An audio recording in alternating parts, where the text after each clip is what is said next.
Welcome to the Team Engagement Podcast, where leaders of teams share their insights. It's 6 questions in less than 9 minutes because leaders know how to be concise. Well, let's start right into it. First question, tell us who you are and what you do. All right, yeah. My name is Kevin Daisey.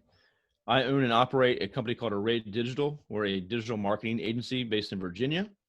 We're currently a $2 million plus revenue company, and we have a big vision that's very public to reach $100 million in 10 years.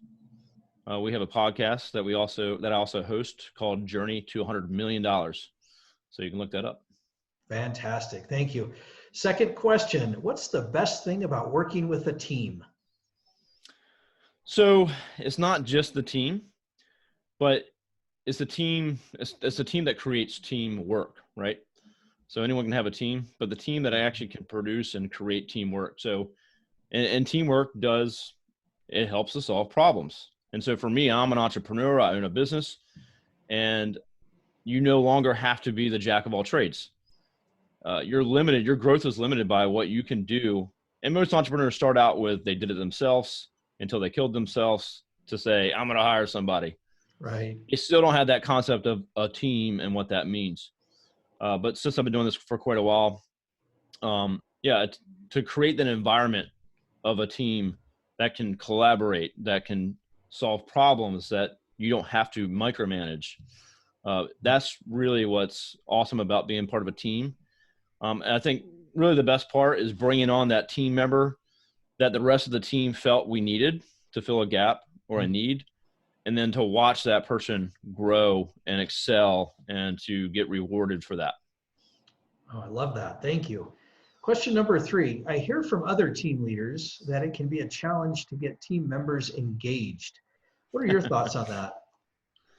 So I really think it comes down to, it depends really on your leadership style and the company culture itself. So me as an entrepreneur and my business partner, the culture we create and the leadership style that we are using, it all depends on that. So if you are there's different types of styles. Of course, say if, I just say, you do this and that's all, and I expect you to do it.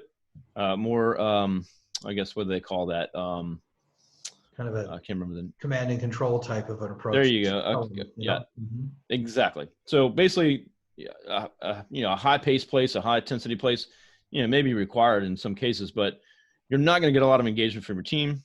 They're going to be not really willing to do anything extra for you, that's for sure. What we do is I use a democratic or more of a participative leadership style. Very collaborative. They can contribute.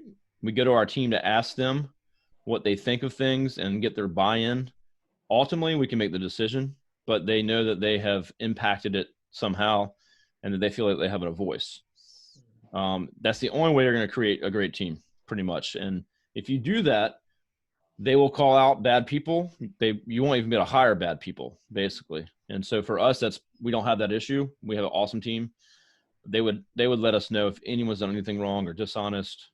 And honestly, again, they won't even get in the door. We've eliminated the possibility to hire a bad egg at this point. Oh, wow. That's a great position to be in. Well done. Well, future growth, we'll see. But at the point, we're a team of 11 right now, full-time. So fantastic. Question number 4. What other successful team leaders, such as yourself, should be on the podcast? Actually, so I can come up with plenty for you. I did note down 2. Okay. One is his name is Bob, or he goes by Robert or Bob Pizzini. He actually is the CEO of a local iFly. So the wind tunnels where you skydive indoors. Oh, yeah. A massive multi-million-dollar facility here in a resort area that we live in. He also has a leadership training program. He's ex-military. Is a very smart guy. He's got a great lessons on leadership and team building.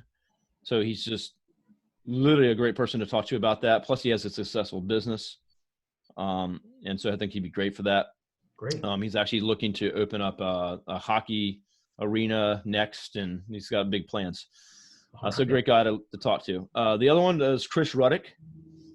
He's kind of a friend of mine. I'm actually been part of a mastermind class or a mastermind hangout or Zoom call with him once a week of other business owners of trying to navigate COVID-19. He's got a smaller team of software developers, but he's just a really great guy. He leads just like we would, and has just a really tight knit team that he, he's just got a small team, but they do great teamwork and he looks after them. So I think he could offer some insight there. Great. Thank you. I appreciate that. Question number 5. What piece of advice would you give to other professionals who are leading teams?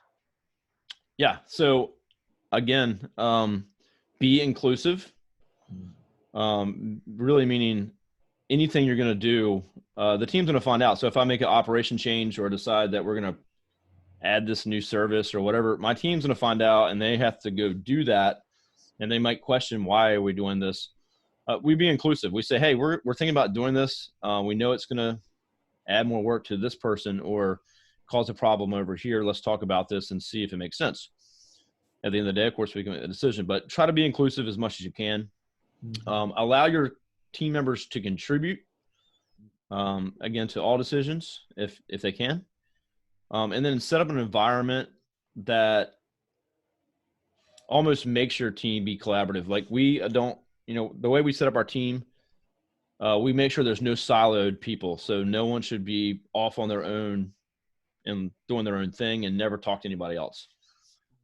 We have team meetings within teams every week, as well as a full team meeting every single morning at 9:17, random time, but at 9:17 every morning, the whole team, video if we can't be in the office. And then everyone breaks out in their own specialty team meetings every week to talk about our clients and work they got going on. So, and the other thing we do is we do one-on-ones with every employee, every staff member every week. So everyone gets one-on-one time. It's not about work. It's about what's going on personally, whatever.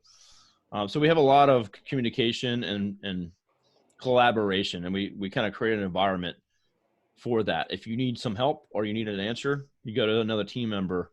And we've kind of built that in just to make sure that that's constantly happening. So and collaboration is one of our core values that, we have had for quite a while that, we use. Yeah, sounds like it. Well, those are great pieces of advice. Thank you. Question number 6. Tell us about your first job. Well, so my first job or like my first corporate kind of job? You can share whichever one you like. Well, I'll share a little bit of both if you don't mind. Sure, yeah. My first real job, I don't even think I was allowed to work. I was too young, probably 12 or 13. So I couldn't even get a work permit, I don't think. Was at a very successful business owner from where I'm from right now and always has been. But he owned a restaurant, and then beside that was a putt-putt golf course.